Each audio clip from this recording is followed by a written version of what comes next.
Hey everybody, welcome to Kingdom of Honor. I'm your host Zanman Shane Sabuni, along with my good buddy Jeff, and we're here to talk to you about Dominion 2020. And Jeff, there's a guy here who would say things like, "I'm a low life. I'm a low life type." They'll drag you down into the dirt. They'll show you what it's like to hurt. They'll pull you till you come apart. They'll turn you into what you earn. And that man is evil, who is our new IWGP Heavyweight Champion. And I can remember back to 2017 when he had that great match in the G1 against Okada. He beat him. You and I were both excited about it. And then they had another fantastic five-star match at King of Pro Wrestling for the World Championship. And again, and Okada just barely escaped with the title. And we kind of saw big things in Evil's future at that point. But then over like the last couple of years, it seemed like he has been going down. And every so often it would be Sonata be pushed ahead of him, and then Evil would be pushed ahead of Sonata, and vice versa. And now we finally have Evil on top of the wrestling world. Yeah, where he belongs. And it's weird because LIJ was already kind of a heel stable. They were just, anti-heroes basically.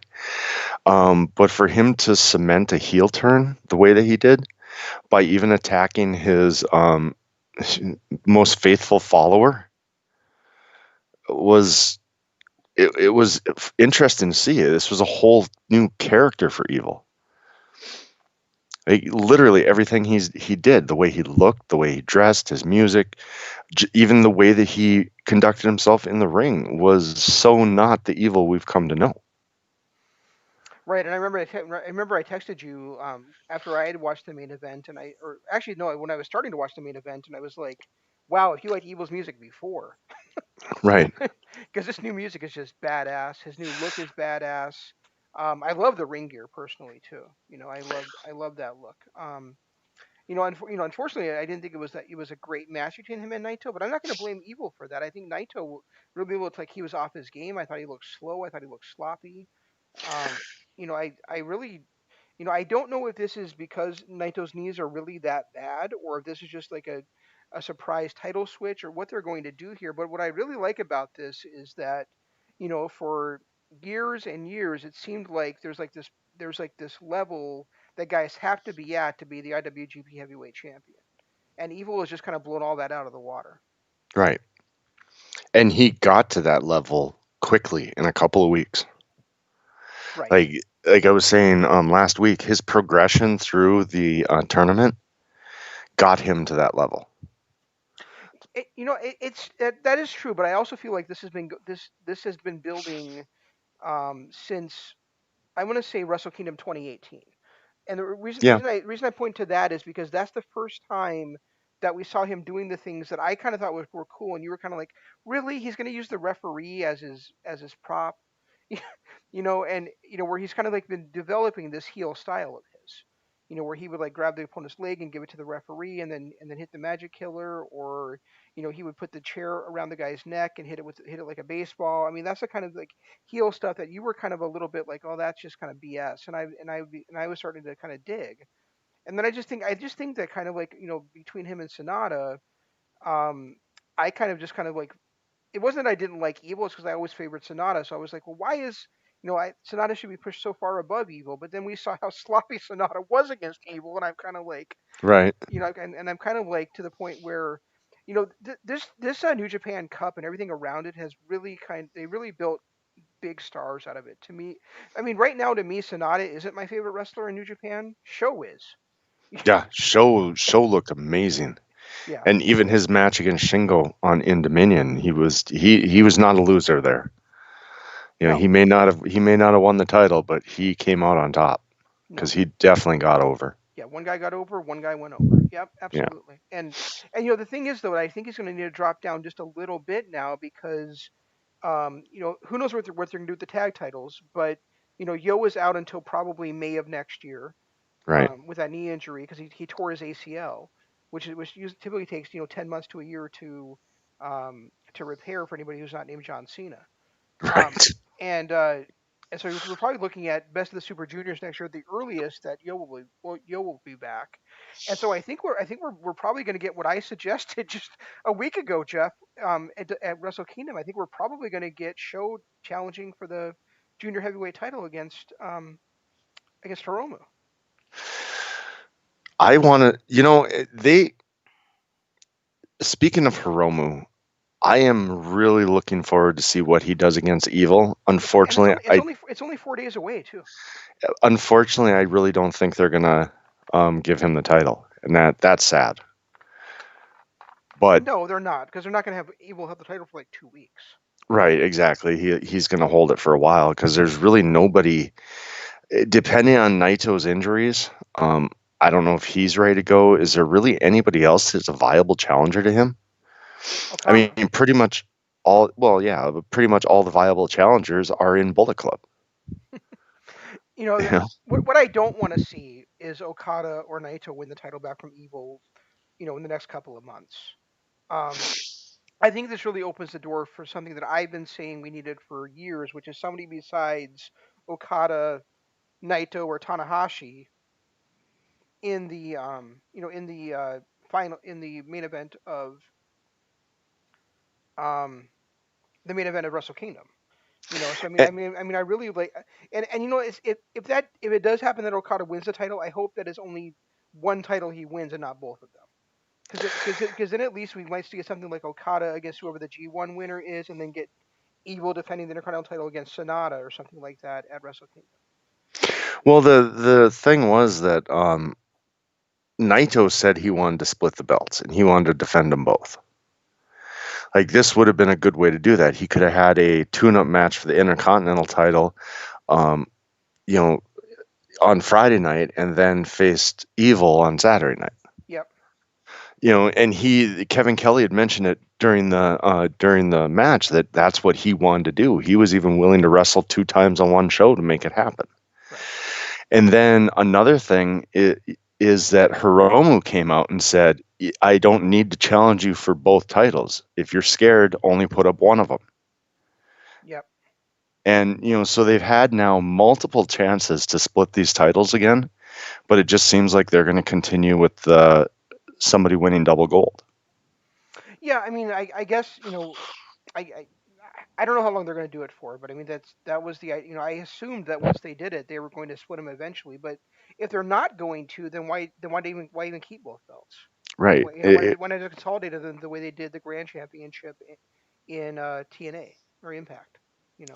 Or what they did every time they try to unite the um, WWE belts, the big gold belt and the WWE belt. They've reunited those a couple different times, and when they did, they just got rid of one of them. Yeah. Exactly. But I guess my main point here is I really would like to see somebody like two fresh guys in the world title match at Wrestle Kingdom. Two guys that have never been there before. Do I expect that to happen? Not necessarily, but we're also in this kind of weird situation where um we don't even know if there is going to be a true Wrestle Kingdom this year. If they are they going to be able to do full capacity Tokyo Dome? And if they're not, are they going to run the dome? Are they going to do Oh something no, else? So no, they're not. I mean, the plan, and it depends on how worse things get. It just seems like the U.S. I think is running away with COVID. Every other country seems to be getting it under control. But it sounds like they're not even going to be at full capacity in any stadium for at least well into the middle of next year. right. So then do you run the Tokyo Dome if you can only do it like 40% capacity or 50% capacity? That's the thing is like, would you do that? Well, Does that make sense to do? 50% capacity is still 50,000 fans. Um, well, I don't know. I mean, they were only the last year they were pretty much near full capacity. They're only 40,000. Oh, was it? Yeah. But even still, I mean, I think if you can, you do run the Tokyo Dome simply because that gives more opportunity for people to be there. And and Like, if you're only running at half capacity, then is it necessary to have Okada or Naito or Tanahashi in the main event? No, It doesn't not at seem all. like it to me. It really N- doesn't. Not at all. It seems like I agree. it seems like the perfect opportunity to get out of that trend and to give two fresh guys a chance. You know, and you know what my wish would be, right? I have no clue. My wish would be that Evil defends it against Sonata, who won the G1. Oh yeah, that one. And then you've got Sonata getting his revenge on Evil or falling short, but either way, you have two guys. You have the guys that were the number two and number three in Lij before the last couple of weeks in the main event of Wrestle Kingdom. I just thought of something. When was the last time anybody other than the four pillars of the company held the belt, held the title belt? Was it AJ? Yeah, must have been. Because it's been Okada, Tanahashi, Naito, Omega. Then Omega left and Jay White jumped into that pillar spot. And then it went right back to Okada. I think this is and then Naito. I think this is the first time since AJ that one of the four pillars of the company is not holding the belt. I agree, and I really don't, I really don't want this to be like another test run with the title like we saw from Naito in his first reign and kind of in the second reign, and from Yeah, and unfortunately. and from Jay White. I really want this to be a situation where, Evil gets a few defenses under his belt. So even if he doesn't hold it for Wrestle Kingdom, I hope he holds it till King of Pro Wrestling or something. He has a defense against Hiromu, he has another defense against, I don't know, Shingo or somebody. Well, yeah, he's going to run through Lij. And I think it's going to take, one of, and then I have a feeling a member of Lij is going to end up winning the belt. I have a feeling that the Intercontinental belt might get split off before then and may end up going to somebody like a Bushi or a Sonata. Do you say Bushi or Ibushi? I said a Bushi, Okay. meaning, or a Sonata, or, Yeah, never mind. I just can't imagine Bushi being Intercontinental champ. I can't either, but they got to give him he's going to have to run through all of his Lij members. Bushi. Speaking of which, he's not a bad wrestler. He might be like one of the guys out there that, I feel like his gimmick makes me dislike him in a way that his wrestling does not. Well, and the fact that you constantly have Rocky Romero screaming about how terrible he is doesn't help. That is a fair point. So, And they did a horrible, horrible job of selling that, of selling the Bushi Dick Togo thing. oh, you didn't think that was Bushi? No, the announcers did a horrible spot. Oh, I okay. mean, I thought at first glance it was Bushi, but you could literally tell right away that it wasn't because he was so much heavier set. Yeah, and then Kevin Cody's like, something isn't right here. Right. Yeah, within seconds, something isn't right. Yeah. That was just a horrible job of selling that. He should have been over the top bitching about how awful it was that Bushi would turn on his friend and all that stuff. I mean, when he first came out and he first punched Naito, I was like, really? We have to take away multiple members just like they did from Chaos when Chaos defected to Bullet Club. Why does it have to be multiple members? But then it was, almost right away you could tell that he was that shirt wasn't fitting as loosely as it would normally on Bushi. You could definitely tell the guy underneath that was a lot more jacked than Bushi is. Yeah. Yeah, more jacked and taller and everything. Right. And but that's kind of like bring to mind the question, like, is Lij completely fallen apart? Because where was Bushi? Where was Sonata? Where was Shingo? I mean, it was just the only person that came down, and he came down twice, was Takahashi. Right. So it's like, where were these other guys? If Lij is still together, where were these other guys? Yeah, you would think that they all would have been out there. That they all would have came out with him. When they saw that all the Bullet Club was there, they all would have came out with him, or they would have came and ran down when they saw him getting attacked. Right. You would have thought they would have done something because that's what Lij has always been. Exactly. So I mean, you would think that somebody would have been out there, but I mean, the announcer said, well, maybe Naito didn't want it that way. Maybe he won the only Hiromu. Well, that's kind of a dumb move by by Naito then, Well, knowing how yeah, knowing how many members of Bullet Club there are. they kept saying that you know yeah, everybody in Lij has a place. Everybody is there for a certain skill set and so on. And I don't care when your leader's getting beat down by the turncoat, everybody comes running out. Right. I agree. And I uh I don't understand the point of bringing Dick Togo in at all. It's just I, be. I mean, I I'm mean, I mean, sure I it's mean, I mean, was somebody clamoring for Dick Togo to appear in New Japan? according to Rocky Romero they were, Okay then. but no, I didn't even know who Dick Togo was. I still don't. I still have no clue. It sounds like he used to be like a sidekick of Gato and Jado. Yeah, I think so. I mean, and he was in one of the Royal Rumbles. I remember that, like there was a girl in with Jr. where uh Conrad called him Dick to go, like he was a porn star or something. Dick to go. Well, and Rocky seemed overly excited to see him too. The way he screamed, "My God, that's Dick Togo!" Yep. Yeah, I think he's. I'm not sure if he would be an actual legend or just kind of like like a legend in this. You know what I mean? How like sometimes you call just guys that are old wrestlers legends. I think it would be. I think he is a legend on the level of the Brooklyn Brawler. Okay, fair enough. So, In the um, fact that he had a gimmick, some people remember it, but I can't even remember what the Brawler's moveset was. I think it was like punch kick, hip toss. That sounds about right. Because he was a brawler after all. Indeed, from Brooklyn, From Brooklyn, if yeah. I'm not mistaken. Yeah. And he wore a dirty, ripped Yankees shirt. Way to go, Brooklyn Brawler. Way to go. Um, yeah. So I'm just excited about this. Like I said, I'm excited because I feel like it kind of opened the floodgates a little bit. Like now you don't have to be one of the top guys in the company to be IWGP Heavyweight Champion. That's kind of exciting to me because Yeah, me too. it can get kind of boring, always having the same guy on the top, John Cena. Um,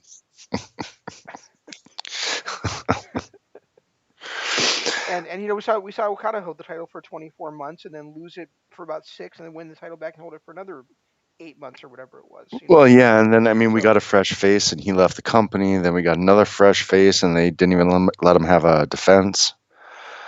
then we get Naito finally winning the world title back, and COVID happens. Right. So who knows? Maybe the original plan was for him to hold it till Wrestle Kingdom and face Evil then. But when you've got so much of their main event roster gone because they can't enter the country, White, Osprey, God, Kenta, half the damn roster that would have been in this type of spot wasn't there because they can't get into the country. Yeah, and it's gonna be very interesting to see how this works out with Bullet Club. Like, is Jay White still the leader? Because the top two guys in Bullet Club, well, really the top four guys in Bullet Club prior to Are all Evil gone. winning the title are all in Florida right now. Jay White's in Florida. Uh, I thought Jay White was back in Australia. I thought he was too, but they actually mentioned on the show that he's in Florida. Because Oh no, I know Kenta's in Florida, and yeah, just so is God. right. So I mean, that's what I mean. The top four guys are all in Florida. I think Chase might even be over there because I think they were all over to do the Ring of Honor shows. So Oh yeah, that's right, they were. yeah. So I mean, so I mean, it's just very interesting. Like does this mean that Evil is just the de facto leader of Bullet Club, or did he actually become the leader by winning the world title? Or did Gato make him did Gato make him the leader, or is he just like I said, like the leader in absentia, you know? Well, and I do. I mean, the way that they were calling Gato some puppet master because his whole mission was to get the belt off of Naito, and get the belt into Bullet Club. They always thought it was him against Okada, but in all reality, he wanted the power. So, there was Jay White, then there was Kenta, and now Evil. I really like that take on it. I really like that storyline. It's kind of like NJ uh, WCW where the NWO was, they would throw like Hogan at people, and then they would throw Savage at people, and then they would throw Kevin Nash at people just to get the title into the NWO. Right. Yeah. Yeah. So I mean, I really like that take on it, and but I'm just, I mean, it may not even be it may even be a non-factor because by the time that those guys are back over, Evil may not be be the champion anymore. Yeah, that's But true too. but it's I just, mean, but I could easily see like White turning back to babyface, facing Evil too at some point. no, I never want to see Jay White as a face. Ever. Nope. Nope. There are No. certain people that should just always be heels. Jay White is one of them. Matt Taven is one of them. And MJF is one of them. Those are the three guys I can think of right now that should never be a face, ever, ever, ever. Matt Taven's already a face. I know, but I refuse to believe it. I refuse it. I'm refusing this little face run Okay. because he should not be a face, ever. And since I already lost Matt Taven to an awful face turn, I don't want to lose Jay White too. If you say so. All right. So we on the You're heavyweight you are championship match. so in and out right now. I know my dog was trying to lay on me, and so she was pulling my cord out and Ah, okay. all that fun stuff. So, and my other dog's outside, so I have to go get up again and take a check on her. Anyway, so we've gone about half an hour on the IWGP Heavyweight Championship match. Anything else we want to go on this right now? On this one, no. I didn't think it was the best match I've seen, but it was such a great character performance by Evil. And part of me is gonna miss his old theme music, his old entrance music. Not me. But not with this. If they were gonna change it, going with what they did was by far the best choice. Yeah, I mean, and I think that there's like a lot of evidence, like the theme music, the outfit, the new look. I think all that kind of points to this being in the works for a long time, not just for the last few weeks. Well, and not just that, but also his refusal to do the fist bump. Start going. If you go all the way back to what, last September, when he was starting to have issues with Lij, and there was tension. He wasn't, raising the fist and all that stuff. Is that when they started planning this? Could be. I mean, I did hear like I was listening to the Purocast and or actually what's it called, the Super J Cast now, and they had mentioned that there was a rumor that somebody else turned down the role that Evil got, and they didn't say who it was. I'm just wondering who would have turned down the chance to be like the de facto leader of Bullet Club and IWGP Heavyweight Champion. You know, it seems like a weird decision to me if there's somebody that really did turn it down.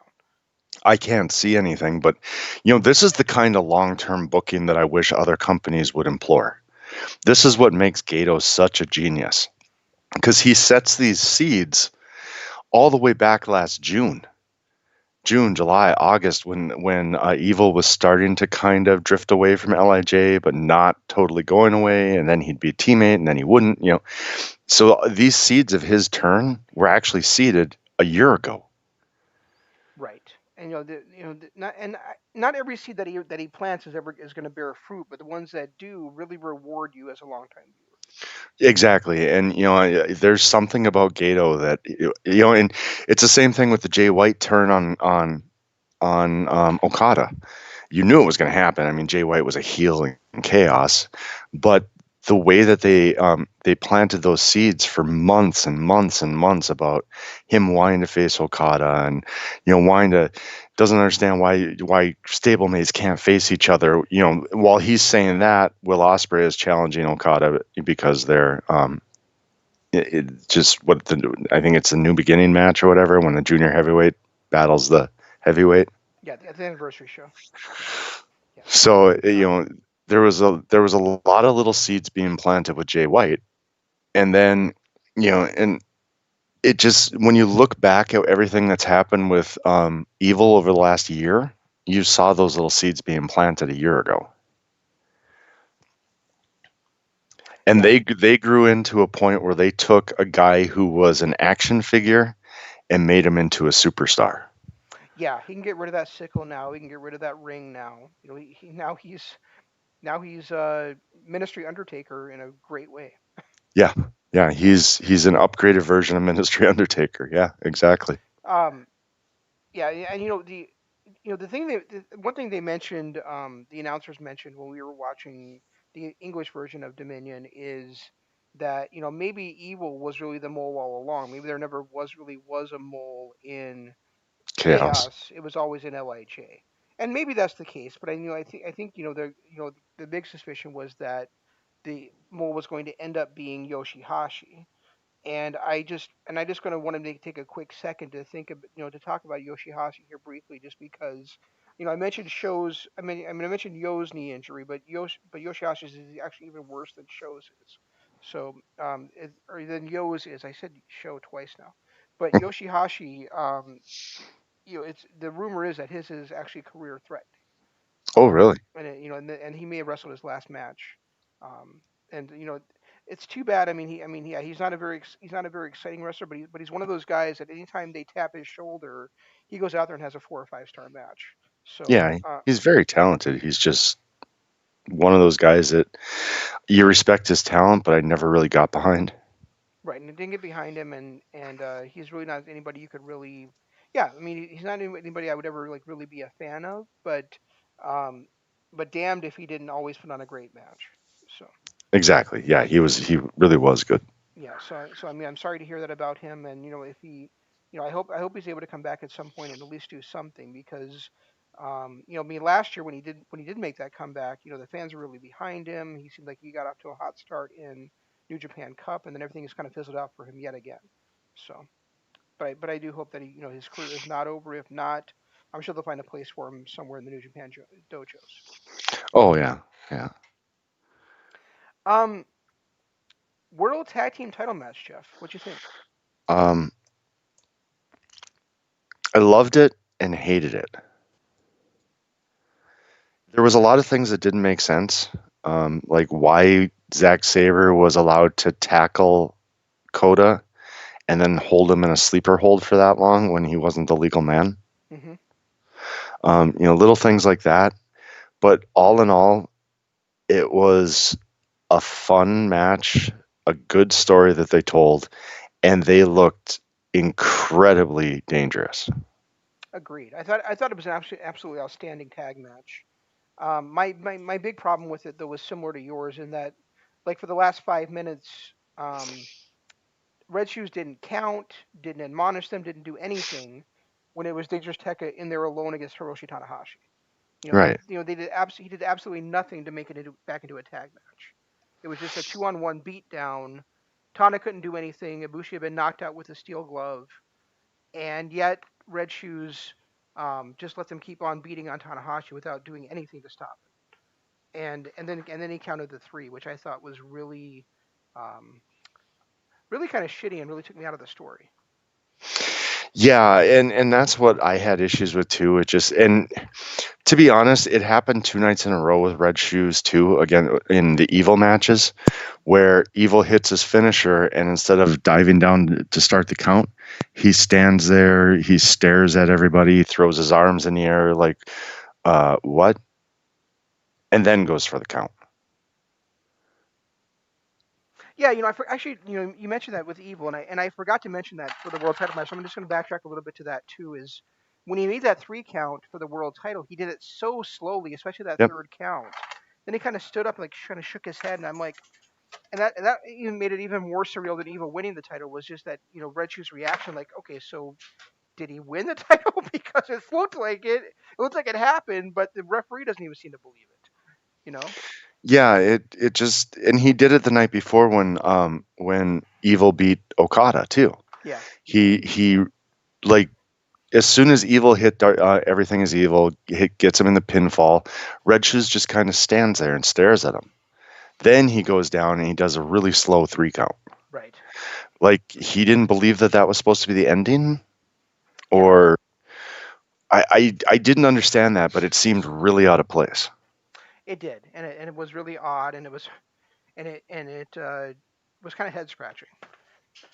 I mean, I think it contributed to the overall feeling of the second night, of the night when where he won the title. It was kind of that surreal moment. Mm. But I thought it was really weird for the New Japan Cup. Yeah, it was kind of an odd moment that I didn't really buy into too much, or didn't like, I guess. But you're right. He did the same thing in that tag match. There were a lot of moments where it was like where um, Tanahashi was just getting destroyed, or where Zack Saber, like I said, had Ibushi in that sleeper for 5 minutes when he should have been counted out. It should have only been a count of five. Hmm. There was just a lot of those little moments in that match too that just didn't really pull me out of it. Didn't take away too much from the match, but they were just kind of like, wait, why? Why is that allowed? Right. I mean, and that's the thing is like when you have these matches where they're not using the 5 count or the 10 count because it's two guys against each, because it's 2 on 2. You can kind of accept that and kind of like kind of like hand wave it. But when it's 2 against 1 and the referee's not doing anything about it, then it becomes very uncomfortable and very weird, and it just feels like something should be done. And that just didn't happen in this one. I mean, it didn't take away from anything. I loved the Zach Mephisto at the end Right? to Yeah. win it, but Yeah. yeah, I can't think of a better way to call that than the Zach Mephisto. But yeah, I mean, I really liked it. It's just that, um, and I'm excited to see them as a tag team because I think, we had talked before that that about Finjuice winning the titles and how refreshing that was. But I think, now God is overseas, Finjuice is overseas. I think, Yeah, and they both are. yeah, They mentioned that after the match, they were like, "Can anybody beat them?" Tanahashi's obviously injured. God, Finjuice are all overseas. There's no tag, and the only other tag team that is currently in New Japan is Roppongi 3K, and Yo's injured too. So well, right, yeah. I mean, I'm really hoping that we get challenges from like Goto and Ishii, although it'll probably be Ishii and Yano, unfortunately. right. Um, or what? Or now that Evil's gone and is the world champion for Bullet Club, maybe even like Sonata and Naito teaming up. Yeah, yeah, that would be nice. Or another one would be GBH. I mean, granted, they're a little up there in age, but Toby Makabe can still put on a hell of a match. Yeah, and I'm sure Taguchi can find somebody to team with him. You're sure what? Yeah, I'm sure Taguchi can find somebody to team with him too. Yeah. Well, he always does. He's the coach. Yes, not the coach I'd ever want to have, but yeah, he definitely is the coach. Who was the guy that did tag with him in the World Tag League Uh, last few years? I have no idea. The World Tag League? Yeah. I must not have been paying attention. God, I can't remember now, but he's had a partner in the World Tag League that was they actually made a pretty decent team. Yeah, I don't know. He was an American though, so I'm guessing he's probably not over there. But Yeah, probably not. I really liked the team Jeff Cobb and Michael Elgin when they were together too, right, and for World Tag League. And now Elgin's not doing anything anymore. yeah, it's not like he can't go back and get into another fight with somebody backstage. Yeah. Speaking of Michael Elgin, I know we're talking about Dominion, but speaking of Michael Elgin, now that we kind of drifted into him, did you see all the happenings at Slammiversary this weekend? No, I kind of held off on it. I know Gallows and Anderson debuted. Hmm. I have no clue who won the title. I don't really know much about it. Do you want to know? Yeah, I don't care. Because I'm not, cause you already know my stance on Impact right now. Yeah, Um, and it's one of those shows where I'm not overly pumped to see it. It's like if I see it, I see it. If I don't, whatever. well, Eddie won the title. Okay, not surprising. Good. Donna Perrazzo is the new Knockouts champion. That's kind of shocking. It is. She's not only on an appearance-to-appearance deal, and she's the champ. Um, EC3 returned at the end of the show. Ah, Eric Young was one of the two. It was supposed to be a fatal four-way. with one special guest because it was there was already three guys booked for it: Eddie, Trey, and Ace. Um, and so Rich Swann was one of the special guests, and then before the match could start, Eric Young came down and introduced himself into it. So that was sort of the big happenings on the show. I think. Oh, And then Mike Bennett returned too. I see. he did. EC3, Eric Young, the Good Brothers, and Mike Bennett. I don't know. I don't think Mike Bennett did. If he did, I missed that on the recap. Oh, no. They were saying that he was teased to rejoin. See, and what I saw yesterday was that Mike Bennett and Maria might be coming back to Ring of Honor. So I It's guess guess we'll see. kind of weird seeing the Good Brothers in TNA, but they desperately need a tag team to go up against the North. I think that the reason they signed with TNA is because they wanted a job, and or Impact is because they wanted a job, and then also their deal with Impact allows them to return to NJPW for dates as well. Yeah, and they did talk about how they wanted to stay in the States because of family and everything. Right.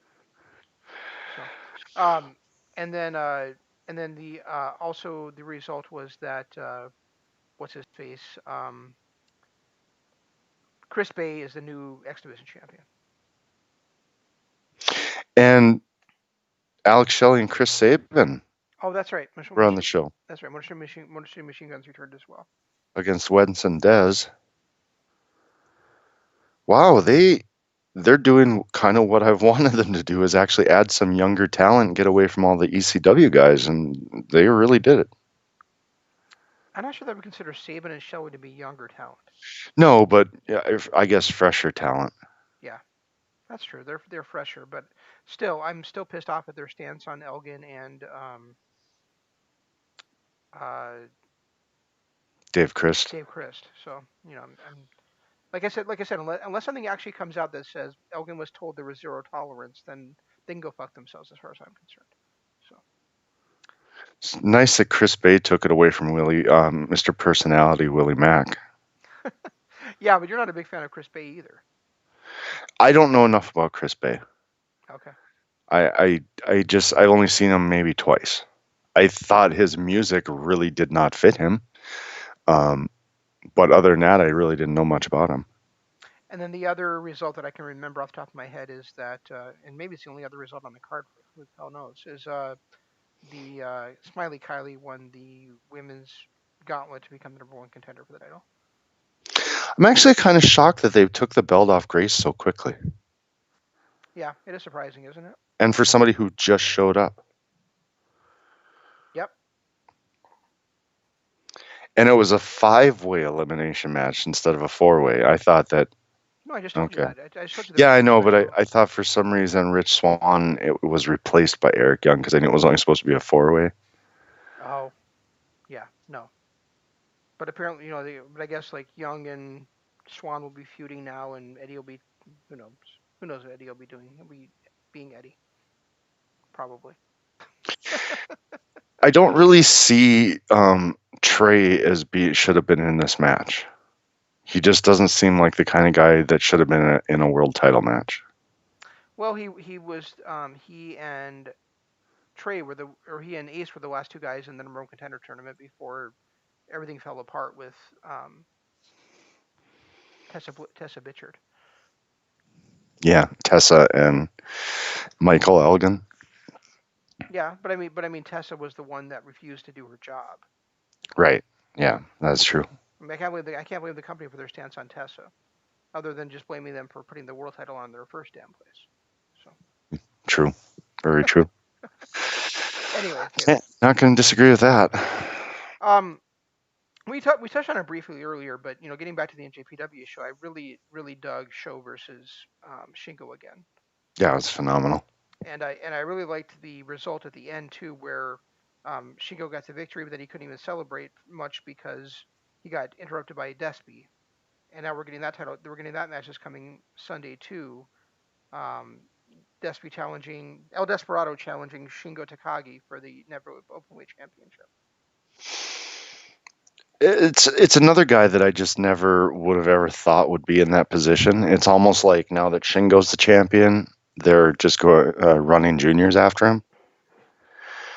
Like I would have liked to have seen maybe somebody a little bit heavier, like Ishii or um, you know, someone like that. Even Kanemaru, I think, would have made it better. Incorrect. Incorrect. Incorrect. Incorrect. Incorrect. El Desperado is fantastic. He's awesome. I'm not He, des- saying he he's deserves his not, but spot. I'm You not you saying you he. said you said Conor should get the shot instead of him. I'm saying somebody bigger than El Desperado. Conor is not bigger than El Desperado. Yeah, he is, isn't he? I I don't thought he think so. was. Not to me. It's just I didn't want to see another junior. It's not so much the fact Well, that I didn't. Conor is a junior. Oh, I didn't know that. He and Desperado were the junior heavyweight champions for like what, a year? Yeah, that whole entire year, I didn't really pay that close of attention to them because I didn't like them and they weren't the people I wanted to have the belts. Okay. So I don't believe that I ever watched one junior heavy or junior tag match during that entire time. And they I and could they never tell them apart. and every time in both of Conor Murray's matches in the New Japan Cup, they literally talked about how he was the greatest junior heavyweight champion in the history of Noah. Again, I didn't watch his match. Remember, I picked and chose matches and didn't watch his Well, because, well, that's your loss. Kanemaru. I was just kind of throwing names out No, there. you can't. It's No, just you can't just say because it's Conor Murray because you just said that he should be getting the title shot. So obviously you like not Conor saying Murray. he.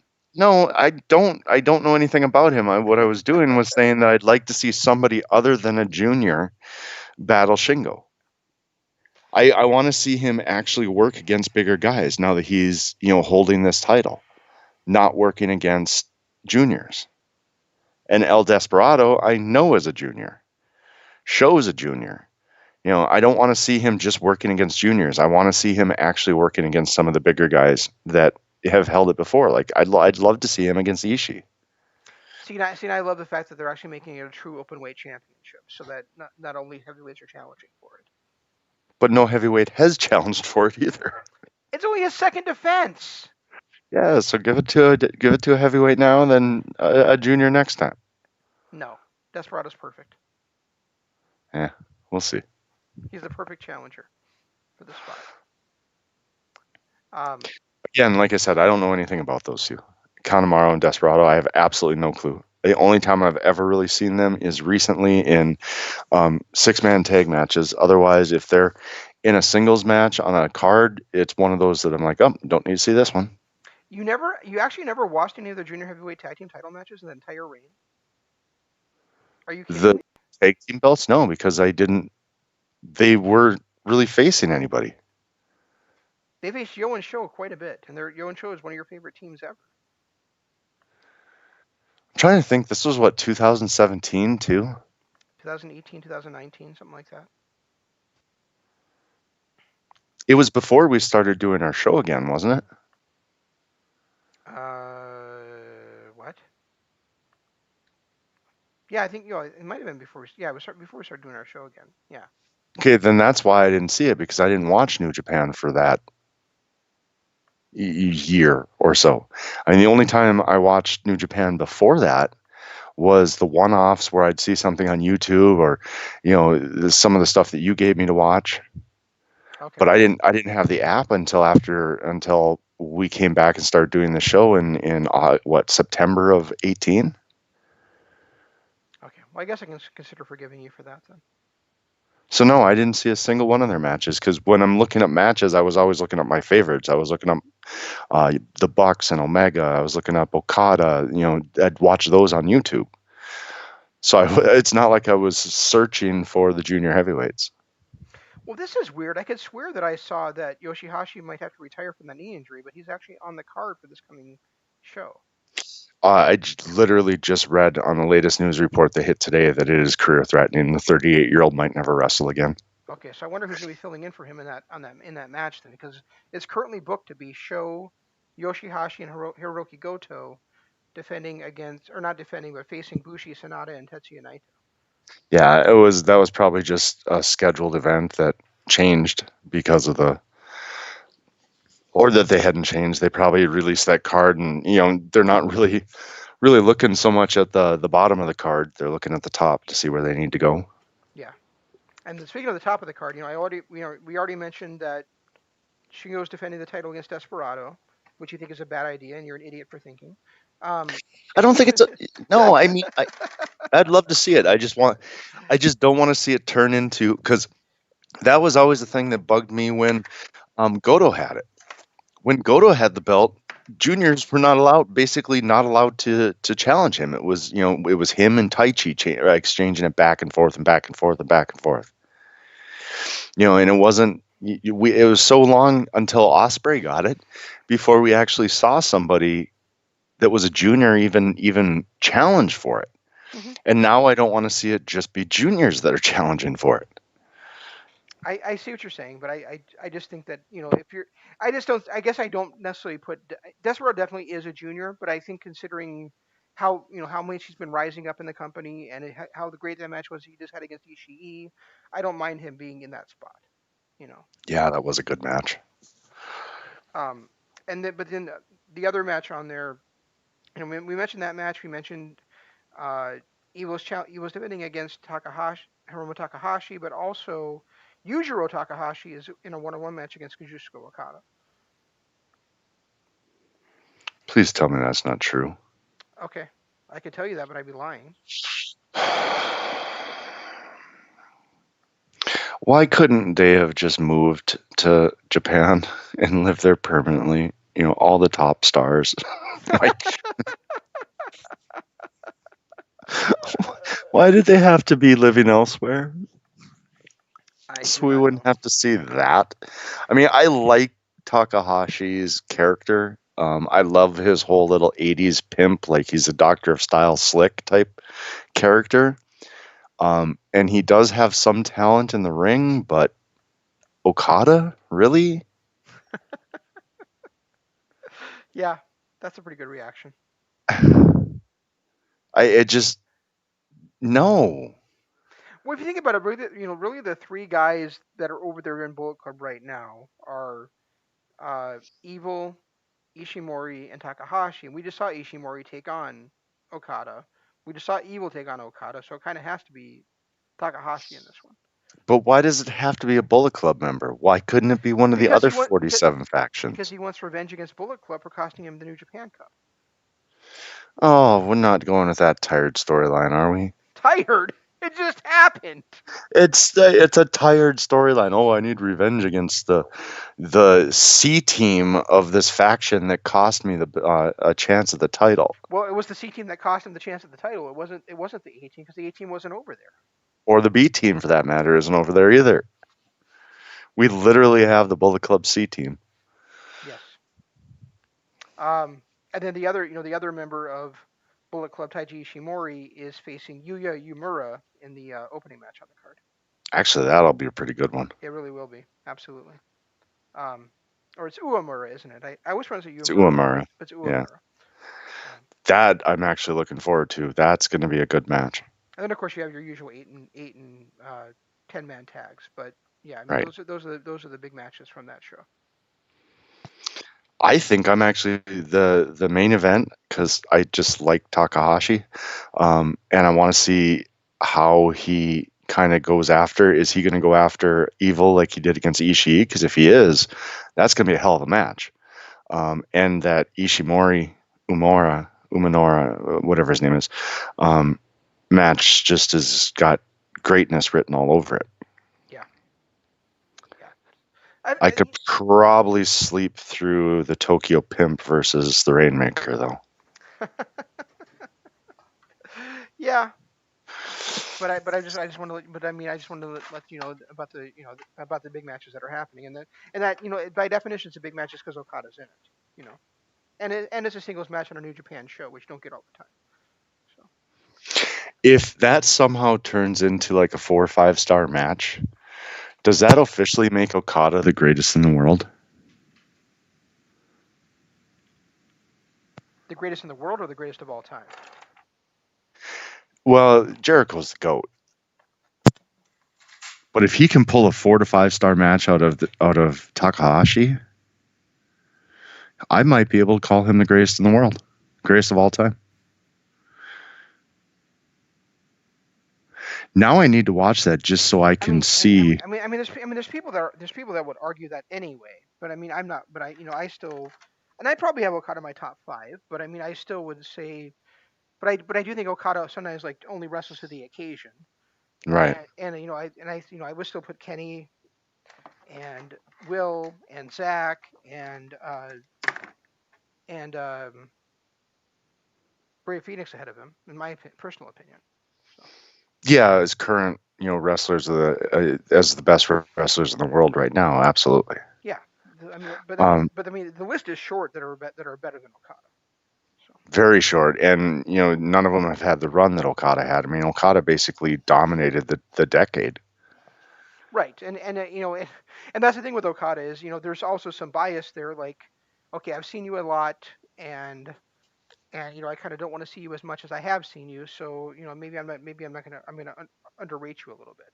You know, It's possible. I wish I saw something different out of Okada. you did. You I saw the mean, Cobra Clutch. no, that's not what I mean. What I mean is like some kind of variation of his character, and not just him dyeing his hair pink and carrying around balloons and slapping Rocky in the face with them for a month when he was having a nervous breakdown after Jay White broke his little heart. Yeah. But we've gotten no variation of his character since he debuted. Since he debuted as the Rainmaker, yes, we get a new move here and there, but there's no variation of his character. And I think that's the one thing that's keeping him away from me as being one of the top guys in the world, or being the top guy in the world right now. I think match quality wise, I don't know that there's anybody. Omega is probably the only person better than him right now when it comes to storytelling and technical prowess in the ring. I agree, and that's the thing is that there's been at least three times where we thought we were going to see a character change from Okada of some sort, and it's never really happened. No, it's So, like you said, there was that brief time with the balloons, and he was kind of lackadaisical, and he was not as serious Okada, I suppose, but um, few and far between, and never anything you could really take seriously. yeah, exactly. I mean, exactly. That's exactly it. It was he's not had a change of his character since 2012 when he came back from excursion. Right, and that's over 8 years now. Yeah. That's a So I long mean, time. and when you look at the other tops there, they've at least got some kind of subtle change. Like Kenny Omega is still kind of the same guy, but over the last 5-6 years, he went from being a dastardly heel and a junior heavyweight and worked his way up to the heavyweight, and then became a babyface, and then became, he's had changes in his character. Where Okada came in as the heavyweight champion and stayed the heavyweight champion and has had no variation. He's not been a heel. He's always been the baby face. Yeah, I guess you could certainly do an allusion to John Cena in that case. Like Right.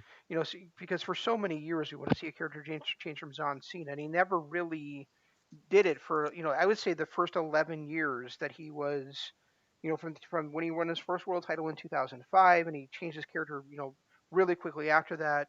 For the next 11 years, we didn't see any change from him, and it wasn't until 2016 when he started that open challenge gimmick that we really saw a change a change in John Cena. Right. So and the argument could be the same too. Like business is good. We're doing well with a character the way he is. He's and Why he's change it dominating the up? promotion. Why change it up when we're doing this kind of good business? And I totally understand that rationale. But I just have always been of the mindset, and I think maybe are the same way as me, is that for the the art kind of should dictate the business, not the other way around. Right. And with Cena, I'll never deny that Cena was a great wrestler. In ring, he was, until he turned into Super Cena. He put on great matches. Yep. Like the matches that I saw him have against Orton, and granted there were way too many of them, but Orton and Edge and RVD, and so the list goes on and on and on. He always put on a great match until the last 3 minutes when he turned into Super Cena. Yeah. Even Mark Henry. Yeah, yeah, absolutely. Yeah, he put on great matches with everybody. So I'll never take anything away from his wrestling ability. It's just that his character never changed and it stuck a rut. He got into a rut, and that's why everybody hated him. Not because he wasn't talented, not because he wasn't one of the best wrestlers out there, but because he never switched up his character and it got stale and unbelievable. Oh, you know what? Speaking of that, another match to add to the list I made earlier that that our Patreon listeners will hear is Cena against Umaga. That was a fantastic last man standing match Oh, yeah, I forgot about that one. where Cena ended up choking him out to so that he couldn't stand up. So that was fantastic too. Yeah, there's been some good last man standing matches Yeah, throughout the years. that was probably my favorite John Cena match ever. Actually, it's either that or against Styles or Owens. I still think my favorite ever from him was that battle, the one at Royal Rumble in what 2018 against AJ. Hard to go wrong with that one. I think that was my all-time Cena favorite Cena match, and one of my all-time favorite AJ Styles matches to boot. I think it's So I think it's I think it's Royal Rumble 2017. Not to correct you, but just in case people haven't seen it to go back and to watch what match we're talking about. I think it's 2017. it was right before that amazing face turn by AJ. Yeah, but I'm pretty sure the 2016 was the year where he had those couple of matches against Cena, and then that was kind of the finale of their feud was that Royal Rumble, I think, and I think it was 2017. So, And the but funniest part of either way, go back and find it. It's an excellent match. the funniest part about that feud against AJ is that Royal Rumble match is the only match that AJ lost of that entire feud. They had a 4 match feud, and AJ won all 3 of the first ones. Was it 4? Yeah, because they had a singles match which AJ won. They had a tag match which AJ's team won, and then they had another singles match that AJ won. Okay, so you're not counting the triple threat between AJ, Dean, and Cena, where AJ pinned Cena in that one too. AJ, Cena, and who? Dean Ambrose. Triple threat between AJ, Cena, and Nope, Dean I wasn't. Ambrose, where Dean Ambrose came in as the champion and AJ pinned Cena to win the title. You're right. So there was. So they had 5 matches together then. Yeah, and that match is excellent too. So Yeah, it's funny that 2 years ago, if I'd mentioned that Cena's a decent wrestler, you would have ripped my head off. But now that he's been out of the business for a couple of years, you're like, yeah. His character sucked, but he was a pretty good wrestler. well, well, I mean he had his moments. So that's kind of fun. But he was never a guy that I would. But I always just held against him so much that the character changed after he won the title. And the fact that it never evolved. Yeah. He's literally stayed. He became Hogan. Hogan had the same goddamn character for 13 years. And the only thing that revitalized Hogan was his heel turn. Right. And what revitalized Cena um, was the open challenge and the way he changed his wrestling style to cope with all the indie guys coming up. Oh yeah, with the springboard and all that stuff that he incorporated. And the Code Red and yeah, crazy stuff Yeah, you never would have thought Cena would ever incorporate. yeah, that's right. You're not wrong there. So I don't. Do you have anything more on Dominion? I really don't. I mean, outside of those Only 3. the return of Watto. Yeah, that was when I saw his face come out. I was like, oh my god, I haven't seen him, and he was impressive too. Yeah, the thing is that Kawato was one of my favorite young lions coming up. And I never really paid attention to young lions before because I really didn't follow New Japan as closely as I do now. But so when guys like Yo and Sho and Takahashi were coming back, I knew who Takahashi was because I followed Ring of Honor. But I didn't know him as a young lion. So Kawato is really the first guy to come back from excursion, and I would actually mention this like every few months, like when is Kawato coming back? He finally is back as the Great Watto, and I had heard from a couple of guys that follow AAA that or not AAA, what's CMLL, that you don't want him back in New Japan. He doesn't know how to catch people, and he's struggling there. And well, all that's fine and good, but New Japan is not like CMLL where half the time you're spending catching people. You know, Because you have to, because they're diving off of everything. exactly. So you mean you're in there doing a imagine. I remember how exciting he was as a young lion. So I mean, to see him back as as Mr. Watto, like an improved moveset, a different gimmick, the blue hair, but he's still with that exciting personality of his. I'm happy to have him back. I really am. And I don't know how far he's going to go. I don't know what his ceiling is. He might end up being the next Kushida, or he might end up being the next Taguchi. I don't really care. He's awesome, and I'm glad to have him back. So. Kushida or Taguchi, that's a hell of a stretch. That's what I'm saying is, he could end up being the greatest junior heavyweight champion of all time, or he could end up being a comedy athlete Taguchi. Either way, I'm The fine because worst, he got fucking Kawato back. at the very worst, he'll be somewhere in the middle of that. Yeah, yeah. I mean, I'm just excited to have the guy back. Whether he's turns out to be great or he turns out to be good is beside the point. And the guys that were that follow CML were saying, oh, he sucks. Well, it's a different fucking wrestling style. Of course he sucked at that. You know. Right. Yeah, And and that's like or when I shouldn't say of course you said to that, but the inability to adapt to a style you weren't trained in is not a limitation on your ability to wrestle in the style that you were trained in. well, and Michael Elgin's another example that he never really fit in CMLL. He just didn't fit. And the matches I saw with him in it were not even close to exciting. You could tell that the style wasn't his, but Mm-hmm. he's a damn good wrestler. Absolutely. You know, I just wish he had a better attitude because that would make life a little bit easier. But um, I'm just saying, sorry, Big Mike. I love you. I love your character, but from what I've heard backstage, you got to calm down a little bit, bro. Yeah. Well, he's hanging out home with mischief right now, so life isn't all terrible. No, he's having a great time right now. Yeah. Um, but otherwise, no. I mean, this was the top three matches were great. They were exactly what I thought they were going to be. The championship match was pleasantly surprising because I remember how excited I was to see it, and then when you told me about the heel turn, I was like, I don't want to deal with that now. But then after I saw him walk out and saw the presentation, I just that was really well done. Yeah. It really was. And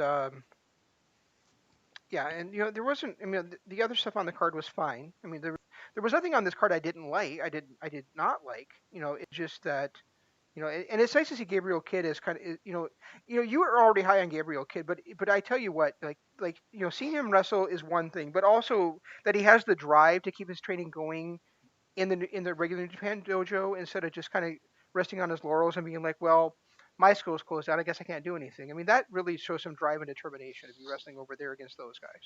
So Well, and I'm very happy to see that.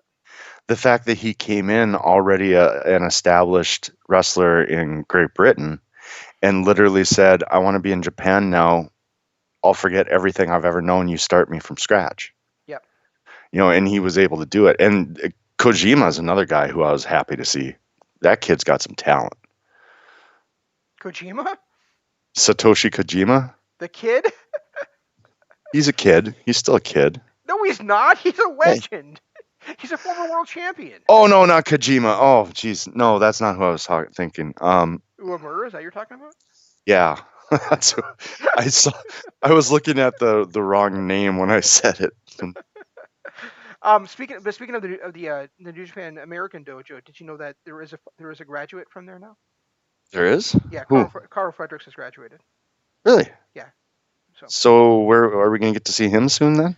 he's on those Lion Breaks collision shows that are like about an hour long, and he's got like a new. I haven't seen it yet, but I've read that he has a new. He's no longer wearing the black tights. He's got his own entrance music. He's got his new look going on. So he is a graduate now. Nice. Yeah. Yeah, I think somebody had said that he's somebody that they were really high on. Yeah. Maybe I should go watch some of those because I haven't seen them. I've seen them on there going, I need to make time to watch these, but then never have. Yeah. Well, it's not easy to find time when we're watching so much wrestling and so much other stuff. Very true. Very good point. And you're playing Call of Duty all the time. I'm not all the time, just occasionally. I'm just messing with you. Oh, and one thing really quick, I don't know if you want to say it right now, no, because it'll cause discussion. I was going to say that top 5 things we want to see with Ring of Honor returning. I think we're have to hold off on that a little bit. We still have some time. Yeah, and I have a feeling that would add half hour to 45 minutes to this because once we start talking about it. But all right, The weird thing about that is that one of mine was going to be was basically going to be like they need to find a way to wrap up the Bully Ray story, but are they even going to ever even bother doing that now that Bully Ray's contract has expired and they're not signing anybody new during the COVID period? Who knows? and he's already back in WWE as a producer. Oh, is he? Yeah. I did not know that. I did not know that aspect of it. The my big thing is, and this is kind of a teaser that we could talk about next week, but my big thing that I want to see is them return to the tag team wrestling. I felt like after they lost the Bucks and SCU and Best Friends, they kind of fell off now, and they haven't really been pushing their tag division like they should. Hmm. I'd really love to see them, and now that Saban's back, they probably can do it. Well, not if Saban's wrestling for Impact. If he's signed with Impact, they might be doing one-off appearances because they can't wrestle in Ring of Honor. That's possible. I have no idea. It might be like MLW, where MLW is allowing their wrestlers to wrestle in Japan. Yeah. Well, believe it or not, two of mine also involve the tag team rings. So. Oh, okay, good. So good. We were on the same thought process. But all right, so guys, if you're listening to us on YouTube, please hit the like button, subscribe button, ring the notification bell. Also, head over and check out our Patreon page. It's patreon.com/Kingdom of Honor. Pretty much everything not pretty much, everything we've ever done is on there. You can find stuff in our archives that go all the way back to our very first shows back in 2014, was it? 13? 14, somewhere in there. And then we do a lot of exclusive shows. We do an exclusive YouTube show on Mondays, and then we try to do at least one or Patreon exclusive show every single week. This week we broke down Showdown the Sun Night 1 from 2012, which had an amazing match between Kevin Steen and El Generico. If you get a chance, watch it, then listen to our take on it on our Patreon. Also, Twitter. You can find me at Regi Co-op. That one there is at ZanmanLOP. Use the hashtag DAD and the hashtag KOH. That's the easiest way to find us.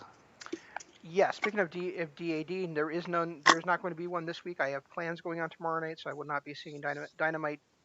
I don't know, maybe at all, with my schedule. But Imp will be here with Imp's LOP Radio Adventure on Thursday. WWF The Legacy Series continues, and then we'll be back with you talking about Sengoku Lord and Ring of Honor next week. On. Well, hopefully we can talk about. Hopefully the English commentation is up so that we can talk about it. That's a fair point. So we may just be talking about Ring of Honor. So. Yeah, possibly, because Dominion didn't hit until Tuesday last week, and there was no way we were going to be able to watch that whole show in time. Right. So I guess it all depends on you, Kevin Kelly. Kevin Kelly, do not let us down. Have it up by Monday morning so we can watch it. That's all we've got. We'll try to do better next time. This is Shane saying long days, pleasant nights, and Joe saying goodbye.